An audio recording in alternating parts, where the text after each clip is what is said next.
Welcome to this week's episode of Crime Survivors Speak. My name is Aswat Thomas. I'm the National Director of Crime Survivors for Safety and Justice. We are a national network of 100,000 victims of crime across the country. To stay up to date on the latest episodes, you can do that on YouTube, Apple Podcasts, Spotify, and other streaming platforms by clicking the link on your screen or going to the website at www.cssj.org/podcast.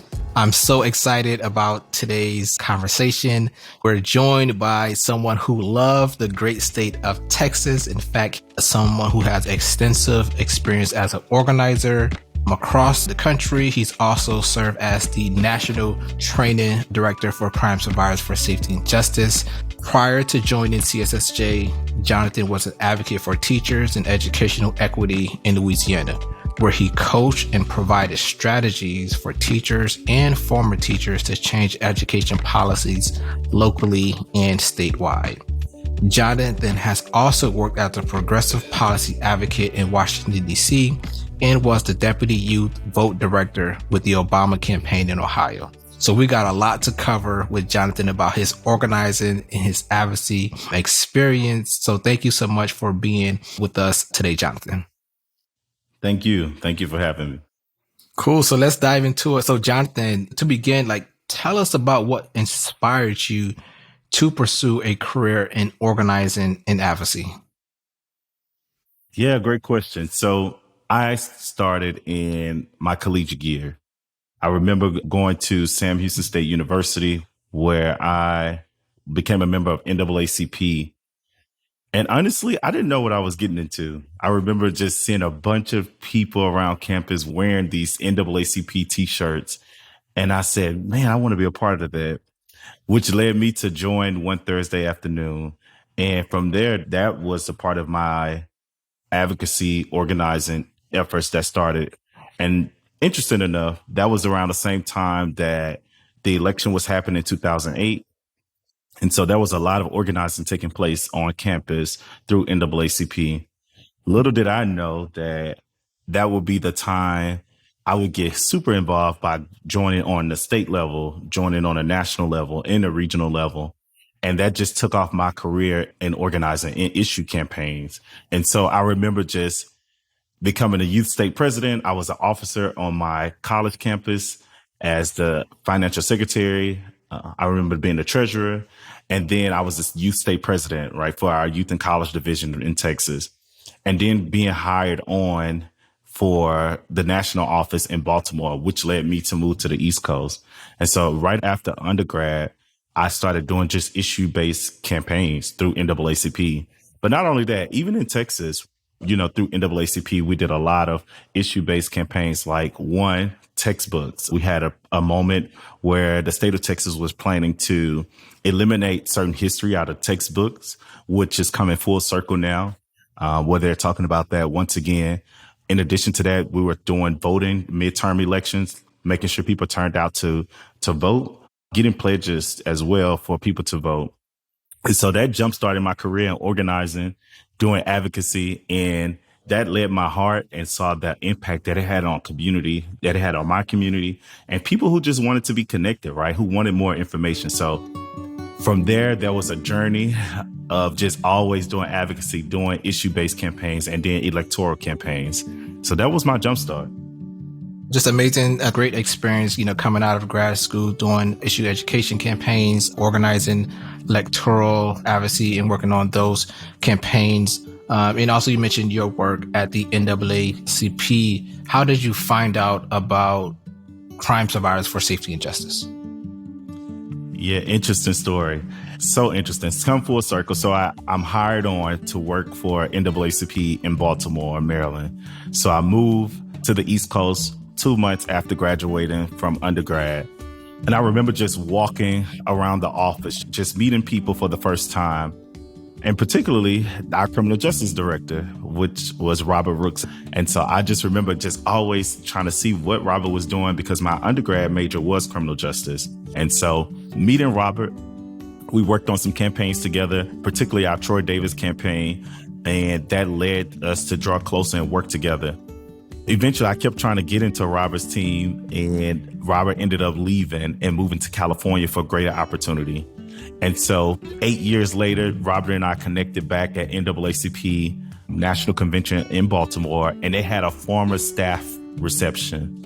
And I ended up talking to Robert for a little bit, who then started telling me about his work that he was doing and the work that they were building out with Crime Survivors for Safety and Justice and the Alliance for Safety and Justice, which, interesting enough, he talked about you, Aswad, a lot, and was sharing like he wanted us to connect.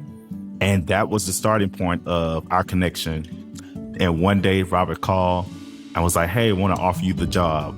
And that was the start of me getting involved with Crime Survivors for Safety and Justice, and been here now going on 5 years, October 2nd.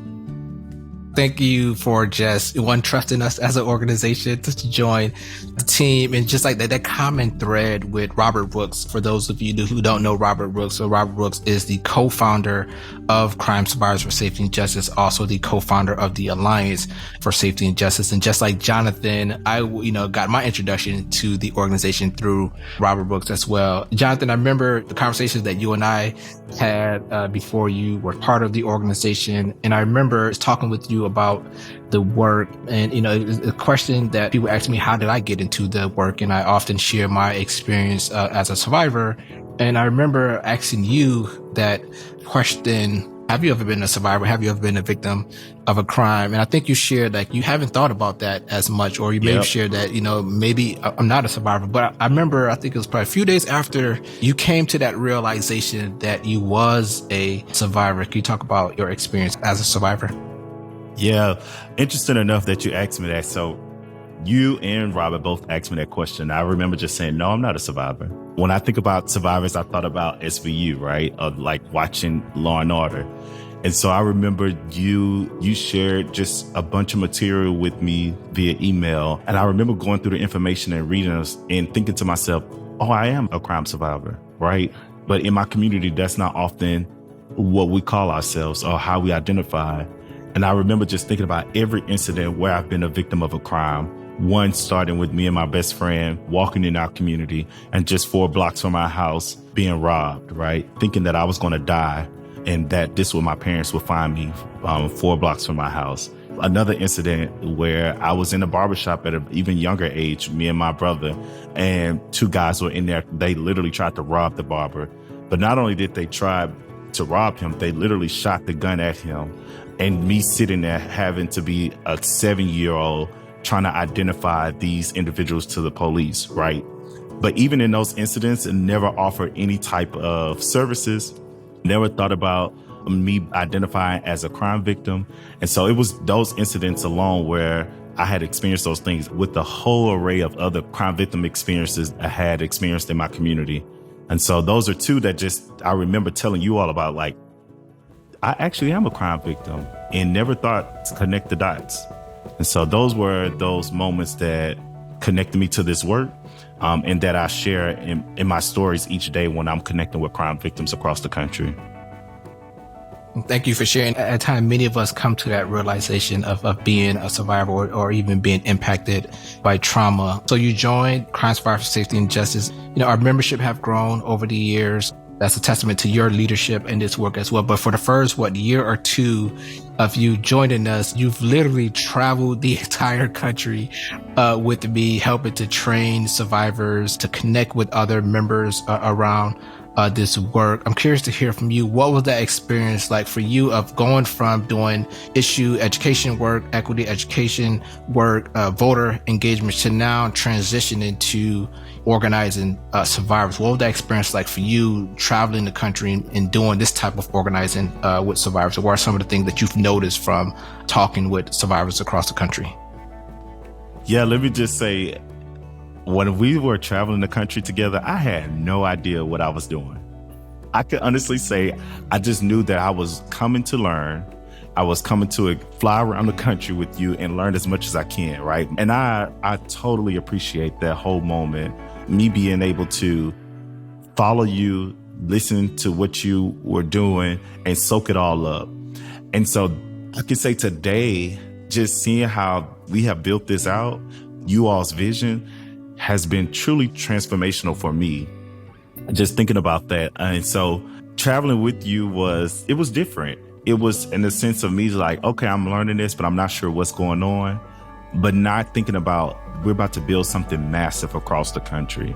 And I was in it, I saw it, but I didn't really know at first. But today I can say that I am glad I was a part of the journey. I'm glad I'm here, which is a testament to me staying here this long. I have not been at any job no more than 2.5 years. For me, it's more so just, I love this work. I love what you all vision of what you all have for crime survivors for safety and justice. And I love that we are doing something totally different that most organizations don't do, never seen, most people haven't even seen. And so just to be a part of this has been truly amazing and inspiring to me. You talk about like the vision that we've had, but now you're setting your own vision, right, through your leadership as our national training director. So now you are taking the lead to facilitate and lead trainings for members in understanding our theory of change, our model, the legislative and policy advocacy process for survivors who are interested in talking with legislators or being trained or to tell their stories in public spaces. What are some of the key takeaways that you try to teach in your training of survivors to develop them as advocates and as leaders? Yeah, honestly, most of our survivors are leaders within their own community. And so it is not hard to just identify them. It's more so of just giving them the tools that they never had, right? And I'm fortunate that we are an organization that have the tools to give people to actually just showcase their leadership that they already had. In addition to that, I think that a lot of people who are introduced to doing advocacy work with us is always amazed, right? They're thinking about safety, public safety, totally different now. And so I'm happy that my vision to them is I want to train you on how to advocate, how to talk to legislators, how to just share your story in a way that feels good to you. And so giving them those tools and helping them through that process has been just a tremendous blessing for me.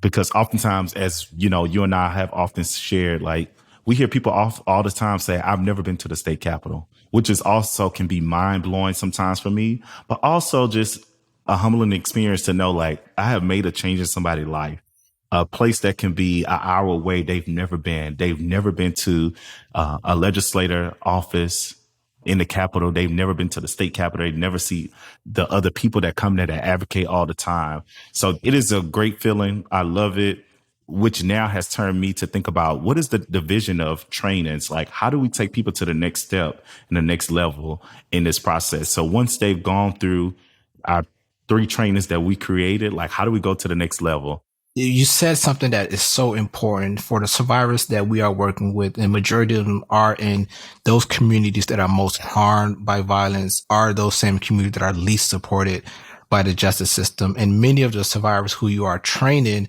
across the country, as you mentioned, never been to the state capitol before. Even if that state capitol is 10 minutes away, majority of survivors in our network have never been to the Capitol, especially to advocate for policies around their own experience. So we'd love to hear from you. So you're training survivors in their local communities. You're training them to go to the Capitol to meet with legislators as well. So what goes into the process for you of coordinating those legislative visits, of identifying those survivors to speak with legislators, and what goes through the process of like ensuring that survivors are prepared enough to empower them to tell their stories with legislators? You know, I think about a couple of things. Oftentimes in our communities, particularly communities of color, are crime survivors who have experienced harm and repeat harm, have no idea, like, what does that even look like? What to even say? Is there a law that helped me in what I'm dealing with right now? And so in preparing for those, we have to go in and share with people what's even possible first. Because people have been operating in a space of, I have no idea what to say. I don't even know if there's a law that can help me in what my victimization is. And if it is a law, who do I talk to? And so preparing crime victims for a legislative visits or advocacy training, there's a process where, one, I take them through who is your legislators in the community at the state capitol, shall I say. here's the information of what is possible that we can see past. But not only what's possible, how does this affect you in your community, right? As a crime survivor. And oftentimes we see people who are like, wow, I wish I had this when I had experienced my victimization. We take it a step further. All right, how do you share your story? Let's practice that. Because sharing your story is so important, which most legislators have never seen, or only seen probably one or two, or just a certain group of people. And so them sharing their story, oftentimes it's their first time. It's their first time sharing it with another crime survivors. But that helps them in the process to understand that I can share my story the best way that feels good to me.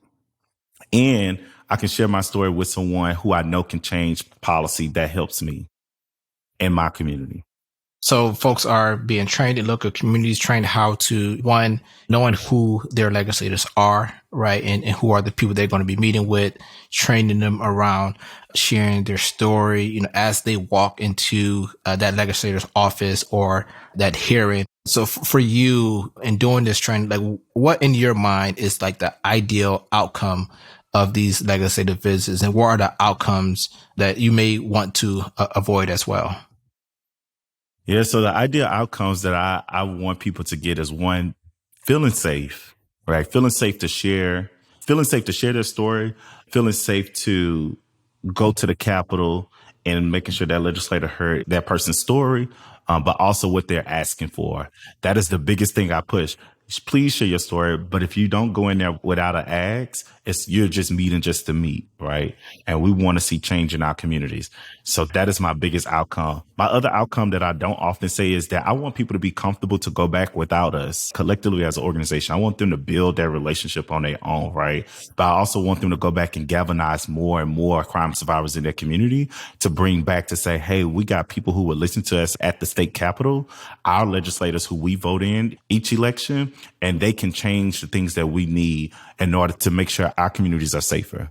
Oftentimes, I'm hoping that they don't go in there and experience a bad legislative meeting, or they don't go in there and ask for what they actually want. Those are like my top two things that I hope that a crime survivor never have to experience, only because that can make somebody feel like, well, what's the purpose? Why do I come back here if nothing happens, or if this person is not going to listen to me? But oftentimes it can be a thing where people are actually fired up and energized by disrespect and making sure they go out and move and organize more crime survivors. And that has happened before, right? And what you just mentioned, I think people might not have the best experience in a legislative visits, but the times when they come back and say, I'm more fired up than ever now, yeah. Right? I'm more, I really want to make these changes because of what so many survivors go through of being disrespected, feeling disregard from legislators, from law enforcement, from folks who are in power. And I think when you think about the training that you've been doing over the past few years, just like the impact we've had. So since you've came on board and joined our organization, we've trained thousands of leaders across the country in understanding the legislative process, understanding our model, organizing, storytelling, communication. Even with the COVID pandemic, you've now started to train survivors in understanding Zoom, right? So we've trained like thousands of members across the country, and the impact that we've had so far, which I think is a testament to like your leadership, has been, we've passed over 50 legislative bills. We've been able to help move about $1.3 billion out of the justice system into more prevention, more mental health, more trauma recovery. We've launched 40 trauma recovery centers. We've passed just dozens of reforms to remove barriers to victim services and increase access to services, and then reforms to help rehabilitate individuals incarcerated and like remove barriers when people are coming home out of the justice system. Because of like the training, because of the advocates we've developed, we've seen the impact in legislatures across the country of when survivors' voices are at the center of policy making. That's when we can create safe communities and we can make sure people heal as well. I want to touch on two things that you're building for not only our organization, but building for just communities and survivors across the country. So you're building this new training curriculum. The tagline that you said is like, we want to build skills, we want to build community, and we want to build power. right? For folks who are listening who might be interested in learning how to be a skillful and effective organizer or advocate, what would you say are like some of the guiding principles for mobilizing people towards a common goal, like changing the justice system? A lot of that has to do with just listening. Most communities that has been impacted by crime and violence, they start with listening. Oftentimes we know crime victims have experienced victimization and no one listened to them. And so to be able to organize those individuals, you have to start by listening. That's what makes a great organizer. Listening first, asking that person, what is the need? Because the person closest to the problem have the solution, right? Which we often say. And so through our curriculums that we are developing and have developed at this point, a skill of listening, learning how to listen, learning how to organize other individuals through listening. Like, how does your listening become your superpower?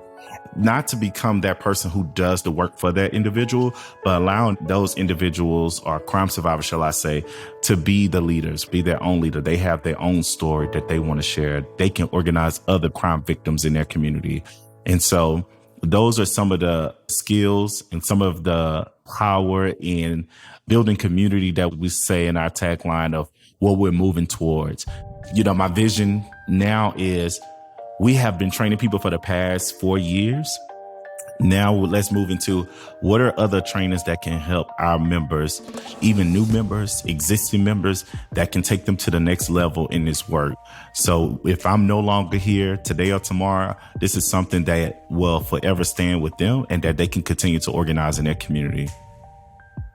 So build a skill, build community, and build power is the next evolution of our work at Crime Survivor Safety and Justice into just the training and leadership development that Jonathon is leading out there. So if you're interested in joining CSSJ, go to our website right now and become a member. One thing that we do offer as an organization to our members are these free trainings, right? To build those skills, to build a community of survivors, and to build power as well. So John, so that's the new curriculum that you're developing, which some will be led by our staff, but also it's a train-to-trainer model as well. We're going to train leaders to take this curriculum and also train more members to kind of really build that base of survivors and advocates across the country.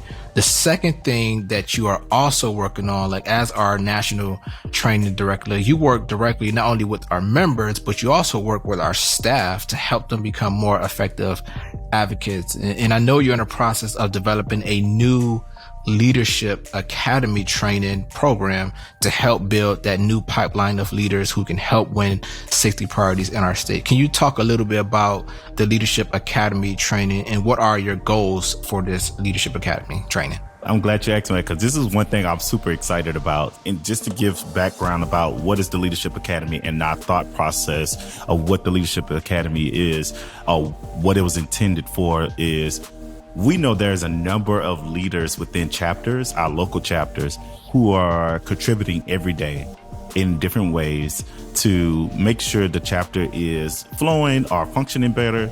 And so what we wanted to do through our Leadership Academy was, well, what are the skills that this individual may need to make sure we create great gatherings, great meetings? But how do we make sure that this person or these individuals can make sure the chapter keep going if something was to happen, or to eventually become the next leader within that chapter? And so I'm excited about that because, as you mentioned, we're training the next group of leaders. And what makes me so happy is that as I was talking through the curriculum for the Leadership Academy, we essentially just set it up to where at the end, I won't give too much because I want people to be excited about it when we come to their state. Essentially, we're going to give them some materials and they basically have to create a great chapter meeting or a great gathering, right, within that chapter. And they could be most creative way possible, whether that's dancing, singing, however. So I'm giving you some little hints of what we're looking for. But how do they make sure a chapter meeting is so great that people want to come back, that it draw more people to that chapter? Essentially, it's almost like church. Like if you go to church, if your church is dead, people are not going to come. But what are the things that you're putting in place to make sure your leadership is good, that more people want to come to that church each Sunday, right? And so, you know, I go to church often. So that was my reference to how I'm looking at how our gatherings are becoming more They're building more power, building community, more people are coming. And so those are some of the things that we hope people will get out of the Leadership Academy. And so, yeah, I'm excited about it. That's pretty cool. So not only are we just like training folks to go to the Capitol and to talk with the media, but also just training people on how to build that community in their local neighborhoods, in their local communities. I think that is so important for so many survivors. We often feel alone. We often feel isolated. I think through our model, like the beauty when survivors come together across victim experiences as well. So excited for you to be kicking off the Leadership Academy in the state of Florida. That I know you're going to be traveling across the country over these next few months. You're going to go to Texas. You're going to go to California, Michigan, Illinois, Ohio, Pennsylvania. So you're going to be developing these pipeline of leaders in states across the country. Once again, if you are listening today, become a member, and the opportunity for you to not only get trained, but potentially one day join this Leadership Academy, which is a 2 to 3 day training. We also will be training people living with past convictions as well as part of this Leadership Academy, which is a pretty groundbreaking and exciting. Yeah. Can I say something else to that? Of course. What comes to mind is that we do such great work, of course, on staff, but particularly our members who are doing the work each year, going to the Capitol, doing press, talking to media. We want to make sure during these leadership academies that we're building more leaders, and they're being able to make sure that that information is disseminated back into community to drive more people back to chapter meetings. Now, thank you for sharing that, Jonathan. And it's all connected, right? It's all connected, and it's kind of connected back to like your early experience. And so curious to hear from you, like, what did you learn, from your previous work in politics, and how did it feel to be part of that massive effort, around President Obama's campaign a few years ago? Yeah, that was my first electoral campaign that I had worked on. I was in the state of Ohio. And so that was a huge deal, right? Because it was a swing state. And because President Obama had won in 2008, the goal was for him to win again in 2012. And so the pressure was on in the state of Ohio because that was a key state for us. And I'll never forget, I didn't know how big the campaign was in Ohio until we had an all statewide meeting in Columbus. We went to the convention center. That's how big it was. And there was almost like 1,000 staff alone working in the state of Ohio. That didn't include the volunteers who were knocking doors every day, right? So that was telling to me like the impact that I was making and all these other individuals was super important. And so it felt good for me because I know I had knocked on a lot of doors. But one thing I really did was, which I'll never forget, towards the end, I was like coordinating transportation with local bus companies or churches who had vans. And literally people were calling who wanted a ride to the poll. This was before Uber and Lyft was out. And those individuals would call and I would set up time for these churches or other companies who lended their vehicles to go pick up people and literally take them to the poll.